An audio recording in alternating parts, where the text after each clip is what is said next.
ஓம் ஸ்ரீ குருப்யோ நம. வக்ரதுண்ட மகாக்காய சூரியகொடி சமப்பிரப நிர்விக்னம் குருமே தேவ சர்வகாரியேஷு சர்வதா. ஆன்மீகம் பிளஸ் நேயர்கள் அனைவருக்கும் ஜோதிட குருஜியின் இனிய வணக்கங்கள், வாழ்த்துக்கள், ஆசீர்வாதங்கள். இந்த காணொளியில் நம்ம என்ன பார்க்க போகிறோம் அப்படின்னா, குரு பகவானின் அதிசார பெயர்ச்சி. அதாவது இந்த குரு பகவான் சுபகிரகம், தனக்காரகன், புத்திரக்காரகன், எல்லாத்துக்குமே ஆதிபத்தியம் கொண்டவர் இந்த குரு பகவான். இந்த குரு பகவான் பெயர்ச்சி அப்படின்னாலே எல்லாருக்குமே ஒரு சந்தோஷம் இருக்கும். சனி பகவான் பெயர்ச்சினா ஒரு பயத்தோடு பார்ப்பாங்க. அதே சமயம் குரு பகவான் பெயர்ச்சினா நமக்கு எப்படி ஃபேவரபுளாக இருக்காங்களா எப்படின்னு. ஏன்னா குரு பகவானுக்கு ஸ்தான பலம் இல்லை அப்படின்னாலும் பார்வை பலம் அற்புதமாக இருக்கும் ஒவ்வொரு ராசிக்குமே. அதனால தான் சமாளிக்கிறோம். அந்த வகையில் சுபகிரகமான குரு பகவான் இதுவரைக்கும் மிதுன ராசியில் இருந்தார். இப்போ அதிசாரமாக கடகராசிக்கு வரப்போறார். அதிசாரம் அப்படிங்கிறது என்னன்னா, இந்த சூரிய பகவானோட இழுப்பு சக்தி, அப்படியே ஈர்ப்பு அப்படியே வேகமாக வரும். சில சமயம் ஒவ்வொரு தடவை இந்த மாதிரி நடக்கும், சில சமயம் நடக்காது. அந்த வகையில் இந்த வருஷம் பார்த்தீங்கன்னா குரு பகவான் அதிசாரமாக வரார். அதிசாரமாக கடகத்துக்கு உச்சமடைகிறார். ஏன்னா கடகம் அவருக்கு உச்ச வீடு. ரொம்ப அற்புதம். அந்த வகையில் இந்த குரு பகவான் 18/10/2025 முதல் கடகராசிக்கு அதிசாரமாக பயணம் பண்ணுறார். 11/11/2025 வரைக்கும் அங்கேயே இருக்கார். அதுக்கப்புறம் அங்கேயே வக்ரகதி அடைகிறார். கடகராசியிலே உச்சமடைந்து வக்ரகதி அடைகிறார். அது கிட்டத்தட்ட பார்த்தீங்கன்னா ஒரு 24 நாட்கள். அதுக்கப்புறம் டிசம்பர் 5ஆம் தேதி அவர் அப்படியே அதே ரெட்ரோகிராட்டில், அதாவது வக்ரத்திலேயே மிதுனத்துக்கு போயிடுறார், வக்ரகதியிலேயே. ஆக இந்த புனர்பூச 4ஆம் பாதத்தில் மட்டும்தான் இந்த சுழற்சி நடந்துட்டு இருக்கு. அதிசாரம், அதே சமயம் வக்ரம். இந்த குரு பகவான் புனர்பூச 4ஆம் பாதத்தில் தான் இருக்கார். அந்த வகையில் இந்த குரு பகவான் தான் நின்ற இடத்திலிருந்து 5ஆம் பார்வையை விருச்சிக ராசியை பார்க்குறார், 7ஆம் பார்வையை மகர ராசியை பார்க்குறார், 9ஆம் பார்வையை மீன ராசியை பார்க்குறார். இந்த 3 ராசியுமே புனிதமாயிடுறது. ஏன்னா குரு பகவான் பார்வை பார்த்தாலே புனிதம். ஆக இந்த 3 ராசியுமே அற்புதமான பலன்கள் பெறப்போகிறது. மற்ற பலன்கள் எப்படிப்பட்ட ஒவ்வொரு ராசிக்கும் இருக்க போகிறதுங்கிறத பற்றி பார்ப்போம். அதுக்கு முன்னாடி சப்ஸ்கிரைப் பண்ண அனைத்து இனிய நெஞ்சங்களுக்கும் எங்களது மனமார்ந்த நன்றிகள். சப்ஸ்கிரைப் பண்ணாதவங்க பண்ணிக்கோங்க. சப்ஸ்கிரைப் பண்ணவங்க ஃபுல் வீடியோவும் பார்த்துட்டு லைக் பண்ணுங்கள், ஷேர் பண்ணுங்கள், கமெண்ட் பண்ணுங்கள். அந்த வகையில் இந்த குரு பகவானோட பெயர்ச்சி அப்படின்னு பார்க்கும்போது ஒவ்வொரு ராசிக்கும் என்னென்ன பலாபலன்களை கொடுக்க போகிறார் அப்படிங்கிறத பற்றி நம்ம இப்போ தெளிவாக இந்த காணொலியில் பார்ப்போம். எனது அன்பான மகர ராசி நேர்களே, இந்த அருமையான பதிவில் நம்ம என்ன பார்க்க போகிறோம் அப்படின்னா, குரு பகவானின் அற்புதமான ஒரு பேச்சு. கண்டிப்பாக உங்களுக்கு பெரிய பாக்கியம் காத்திருக்கு. உங்கள் பிரச்சனைகள்லாம் தீரப்போகுதுய்யா, உங்கள் டென்ஷன்லாம் குறைய போகிறதுயா, உங்களுக்கு முன்னேற்றம் வரப்போகிறதுயா. என்னடா அது குடுகுடுப்புக்கார மாதிரி சொல்கிறேன்னு பார்க்குறீங்களா? உண்மைங்க. ஏன் அப்படின்னா, இந்த குரு பகவான் உங்களுக்கு சகாயாதிபதி, விரையாதிபதி, இந்த 3-12 கூடிய அதிபதி இது வரைக்கும் எங்கே இருந்தார்னா உங்களோட பகிர்வன ரோகஸ்தானம் அப்படிங்கிற 6ஆம் இடத்துல இருந்தார். அப்பா நிறைய பேருக்கு உத்தியோகம் மாற்றம், நிறைய பேருக்கு கடன் சுமை அதிகமாச்சு, நிறைய பேருக்கு உடல் ஆரோக்கியம் மைனஸ், ஏகப்பட்ட குழப்பங்களோட மருத்துவ செலவுகள். என்னடா இது என்ன இப்படி வந்துடுச்சு உடம்புக்கு அப்படிங்கிற மாதிரி ஒரு மனக்குழப்பம். முக்கியமாக தொழில் வியாபாரம் மாற்றம் நடந்தது. ஏகப்பட்ட பேர் தொழிலை மூடு விழா பண்ணிட்டீங்க, சில பேர் மெர்ஜ் பண்ணிட்டீங்க, சில பேர் பரவாயில்ல ஓட்டின்னு இருப்போம் அப்படின்னு கவலைப்பட்டு கஷ்டப்பட்டு ஓட்டிகிட்டு இருக்கீங்க. ஏகப்பட்ட குழப்பங்களுக்கு நடுவே. ஆனால் உங்களை எப்படி காப்பாற்றினா உங்களோட முயற்சிகள். 2வது மகர ராசி என்பவர்கள் எப்போவுமே பார்த்தீங்கன்னா மனம் தளராதவர்கள். எவ்வளோ பிரச்சனைகள் வந்தாலும் சமாளிக்கலாம். ஏன்னா இந்த மகர ராசியில தான் பார்த்தீங்கன்னா திருவோணம் நட்சத்திரம் இருக்குது. இந்த திருவோணம் நட்சத்திரக்காரர்களுக்கு பார்த்தீங்கன்னா நிறைய பேருக்கு திருமண யோகம்ங்கிறது கொஞ்சம் மதில் மேல் பூனையாக தான் இருக்கும். சில பேருக்கு ஆனதுன்னா குடும்பத்தில் பிரச்சனையாக இருக்கும், இல்லைன்னா திருமணமே பிரச்சனையாக இருக்கும். ஏகப்பட்ட குழப்பங்களுக்கு நடுவே இந்த மகர ராசி அன்பர்கள் அப்படியே சமாளிக்கிறீங்கன்னா உங்களோட ராசிநாதன் சனீஸ்வர பகவான் அப்படிங்கிறதுனால முன்னேறணும் அப்படிங்கிற ஒரு தாட்லேயே இருக்கீங்க. அதுதான் உங்களுக்கு பெரிய பாயிண்ட், உழைப்பு. அந்த வகையில் இந்த குரு பகவான் இப்போ எங்கே வரப்போகிறார் அப்படின்னு பார்த்தீங்கன்னா சூப்பராக களத்திர ஸ்தானத்துக்கு வர்றார். 7ஆம் இடம். 7ஆம் இடம் அப்படின்னாலே களத்திரத்தை ஏற்படுத்தி கொடுத்துருவார். அதாவது திருமணமாகாத குழந்தைகளுக்கு திருமண யோகம் உண்டாகும். டப்பு டப்பு டப்பு டப்புன்னு கல்யாணம் நிச்சயம் ஆகிடும். எதிர்பாராமல் ரொம்ப நாள் எப்போவுமே அப்படி தான். திருமணம்ங்கிறது திடீர்னு தான் நடக்கும். திடீர்னு செட் ஆகும். திருமண யோகம் அப்படியே அந்த தசா புக்தி எல்லாம் மேட்ச் ஆகும்போது கரெக்டாக அந்த கோச்சாரம் வரும்போது எல்லாமே ஒர்க் அவுட் ஆகி டக்குன்னு திருமண யோகம் உண்டாயிடும். குழந்தை பாக்கியம் உண்டாயிடும்.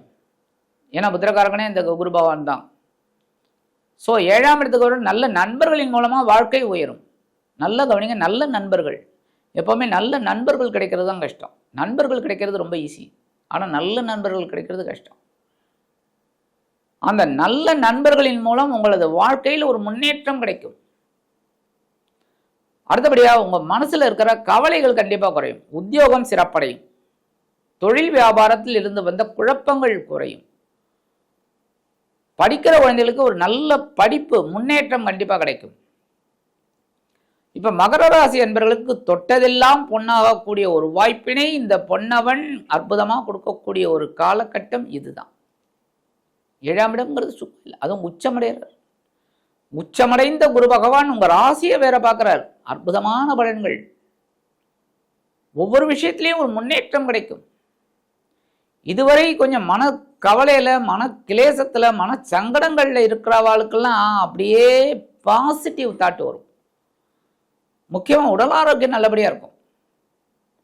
உத்தியோகத்தில் ஏகப்பட்ட குழப்பங்கள், ஏகப்பட்ட பிரச்சனைகள், நீங்கள் உழைக்கிறதுக்கு உண்டான ஒரு அங்கீகாரம் இல்லை, அதெல்லாம் மாறும். அதுமாரி ஒவ்வொரு விஷயத்துலையும் பூர்வீக ஒரு புண்ணியம் அப்படிங்கிறது இப்போ கிடைக்கும் உங்களுக்கு. போன ஜென்மத்தில் என்னென்னலாம் புண்ணியம் பண்ணாலோ அதெல்லாம் இப்போ கிடைக்கும். குழந்தைகளின் மூலமாக ஒரு சந்தோஷம் இருக்குங்க.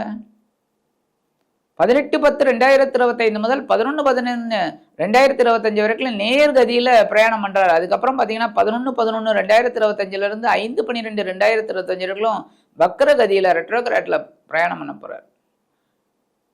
ஆல்மோஸ்ட் எல்லாமே பார்த்தீங்கன்னாலே அதே புனர்பூசம் 4ஆம் பாதம் கடகராசியில் தான் உச்சம் அடைந்து அவர் எல்லாம் பண்ண போகிறார். உங்களுக்கு பெரிய மாற்றத்தை கொடுக்க போகிறார். ஒரு பெரிய முன்னேற்றத்தை கொடுக்க போகிறார். எடுக்கிற காரியங்களில் ஒரு வெற்றியை கொடுக்க போகிறார். இப்போ நீங்கள் தெளிவாக சிந்திச்சு ஒரு முன்னேற்ற பாதை அப்படியே நீங்களே வகுத்துட்டு போவீங்க. 5ஆம் பார்வை அப்படிங்கும்போது குரு பகவானுக்கு அற்புதமான பார்வை பலம் எப்போவுமே உண்டு. 5, 7, 9 இந்த 5ஆம் பார்வை உங்களோட லாபஸ்தானத்தை பார்க்குறது. எப்போவுமே லாபஸ்தானத்தை ஒரு சுபகிரகம் பார்த்துட்டார் அப்படின்னாலே சூப்பர். அற்புதமான பலன்கள் உங்களுக்கு கண்டிப்பாக கிடைக்கும். லாபம் கண்டிப்பாக. உத்தியோகத்தில் லாபம் என்ன? உயர்வுகள், சம்பள உயர்வு, பதவி உயர்வு, இதெல்லாம் லாபம். கண்டிப்பாக வருமானம் உயர்ந்தாலே ஒரு சந்தோஷம் தானே. 20,000 சம்பளம் வாங்குறவன் 24,000 வாங்கினானா அவனுக்கு சந்தோஷம் தானே. அடுத்த மாதத்துலேருந்து பார்த்தீங்கன்னா 4,000 எக்ஸ்ட்ரா வரும். அதே உழைப்பு, அதே. ஆக முன்னேற்றம் தரக்கூடிய ஒரு வாய்ப்பு. சில பேருக்கு புதுசாக தொழில் தொடங்கக்கூடிய ஒரு வாய்ப்பும் கிடைக்கும். இந்த ஒரோட இன்னும் கிளை தொழில் இல்லைன்னா வேறு எதாவது ஆரம்பிக்கலாம் அப்படிங்கிற ஒரு தாட்டு உங்களுக்கு கிடைக்கும். அடுத்தபடி 7ஆம் பார்வை சூப்பர். 7ஆம் பார்வை உங்கள் ஜென்மராசியை பார்க்குற ஒரே ஒரு விஷயம் என்னென்னா, எப்போவுமே 7ஆம் பார்வை நேரம் உங்கள் ஜென்மராசியை பார்க்கறதுனால உடல் ஆரோக்கியம் நல்லபடியாக இருக்கும். நீங்கள் இப்போ தெளிவாக யோசிப்பீங்க. சாதாரணமாக மகர ராசி என்பர்கள் தெளிவாக யோசிப்பீங்க. இருந்தாலும் சில நேரங்களில் நீங்களும் மனிதர்கள் தானே. நீங்கள் மட்டும் என்ன அபூர்வ பிறவிகளா? உங்களுக்கும் மனசுன்னு ஒன்று இருக்குது. அந்த மனசு சில சமயம் குழப்பம் அடையும். ஆனாலும் உட்காந்து யோசிப்பீங்க, அப்படியே சரி பண்ணுவீங்க. அந்த வகையில் உங்கள் ஜென்மராசியில் பதியக்கூடிய 7ஆம் பார்வை உங்களது உடல் ஆரோக்கியத்தில் இருந்து வந்த குழப்பங்களை குறைக்கும். மனசில் இருந்த வேதனைகளை குறைக்கும். ஏகப்பட்ட பிரச்சனைகளை குறைக்கும். அடுத்தபடியாக 9ஆம் பார்வை எங்கே பார்க்குறார்? சகாயஸ்தானம். 3ஆம் இடத்திற்கு சனீஸ்வர பகவான் வந்துட்டார். பெரிய முயற்சிகளை கொடுக்குறாரா? முன்னேற்றங்களை கொடுக்குறாரா? இல்லை. அரைமறைவு ஸ்தானம் அது. நிறைய பேர் அதான் சொல்லுவாங்க, 7.5 முடிஞ்சதுனாலே அப்பாடா 7.5 முடிஞ்சதுரா சந்தோஷமான காலகட்டம் அப்படிம்பாங்க. கிடையவே கிடையாது. 7.5 முடிஞ்சாலும் அதற்கப்புறம் வரக்கூடிய 2.5 வருடங்கள் நம்ம கொஞ்சம் உஷாராக தான் இருக்கணும். அதுக்கப்புறம் அர்த்தாஷ்டம சனி, அதுக்கப்புறம் பஞ்சமஸ்தனி, அதுக்கப்புறம் தான் பகைரோன ரோகஸ்தானம். எதுக்காக இந்த மாதிரிலாம் அமைப்பு அப்படின்னா, டேய் நீ எப்போவுமே உஷாரா இருடா அப்படின்னு கிரகங்கள் சொல்கிறது. எப்போவுமே நீ உஷாரா இரு அப்படின்னு தான் சொல்கிறது. அதுக்காக தான் இந்த 12 பாவங்களும் உங்களுக்கு சில விஷயங்களை கற்றுக் கொடுக்குறது நமக்கு. அந்த வகையில் 9ஆம் பார்வையாக உங்களோட சகாயஸ்தானத்தை பார்க்குற. சகாயஸ்தானத்தில் சனீஸ்வர பகவான் இருக்கிறார். இந்த சனீஸ்வர பகவான் குரு பகவான் தனது 9ஆம் பார்வையை பார்க்குறது ரொம்ப சிறப்பு. இப்போ உங்களோட முயற்சிகள் வெற்றி அடையும். உங்களது வேதனைகள் சாதனைகளாக மாறும். எடுக்கிற காரியங்கள் வெற்றியை கொடுக்கும். இந்த நேரத்தில் உடன்பிறப்புகள், இளைய உடன்பிறப்புகள் முறுக்கிக்கிட்டு திரிஞ்சாங்க, அவங்கெல்லாம் இப்போ உங்கள் பேச்சை கேட்டு வருவாங்க, நீங்கள் சொன்னது கரெக்டு அப்படின்னு. அதுமாதிரி இந்த அரசியல்வாதிகளுக்கெல்லாம் அற்புதமான ஒரு காலகட்டம், நினச்சதை சாதிச்சுக்கலாம். கலைத்துறை நண்பர்கள், இசைத்துறையில் சாதனை படைப்பீங்க, நிறைய ஒரு வருமானம் வரத்துக்கு வாய்ப்பு இருக்குது, முன்னேற்றமான வாய்ப்பு. பரிகாரம் அப்படின்னு பார்த்தீங்கன்னா ரொம்ப பெரிய பரிகாரம் நீங்கள் பண்ண வேண்டிய அவசியமே இல்லை. ஏன்னா குரு பகவான் நல்ல ஸ்தான பலமும் இருக்குது, பார்வை பலமும் கொடுத்துருக்காரு. அதுக்காக நம்ம விட்டுறக்கூடாது. நவகிரகங்களில் உள்ள குரு பகவானிற்கு வியாழக்கிழமைகளில் நெய் தீபம் ஏற்றுங்கோ. அடுத்தது, உங்களால் முடிஞ்ச அளவிற்கு மாற்றுத்திறனாளிக்கு உதவி செய்யுங்க. உங்களால் முடிஞ்ச அளவுக்கு. நான் தான் சொல்லுவேன் எப்போவுமே, என்னோட பாயிண்ட் பார்த்திங்கன்னா யதாசக்தி யதா கிரண்யம். உங்களால் என்ன முடிகிறதோ உங்கள் சக்திக்கு ஏற்ற மாதிரி செய்யுங்க, சரியா? அடுத்தது, குரு மகான்களின் தரிசனம். சித்தர் பெருமக்கள் எங்கெங்கே இருக்காளோ அவளெல்லாம் போய் தரிசனம் பண்ணுங்க, ரொம்ப விசேஷம். சென்னையில் நிறைய பேர் இருக்கா, மதுரையில் நிறைய பேர் இருக்காங்க, ஏகப்பட்ட ஒவ்வொரு இதுலேயுமே ஒவ்வொருத்தர் இருக்கா. போயிட்டு சித்தர் பெருமக்களை தரிசனம் பண்ணுங்க, அற்புதமான பலன்கள் உங்களுக்கு கண்டிப்பாக கிடைக்கும். ஆக இந்த சின்ன பரிகாரங்கள் நீங்கள் செய்கிறதுனாலேயே 3-12 குடை அதிபதி குரு பகவான் உச்சமடைந்து உங்களது களத்திரஸ்தானத்தில் அமர்ந்து அதி அற்புதமான ஸ்தான பலத்தையும் பார்வை பலத்தையும் அற்புதமாக கொடுப்பார் என்று கூறி விடைபெறுகிறேன். நன்றி, வணக்கம். மீண்டும் ஒரு அருமையான பதிவில் நான் உங்களை மனமகிழ்ச்சியோடு சந்திக்கிறேன். வாழ்த்துக்கள். வாழ்க வளமுடன்.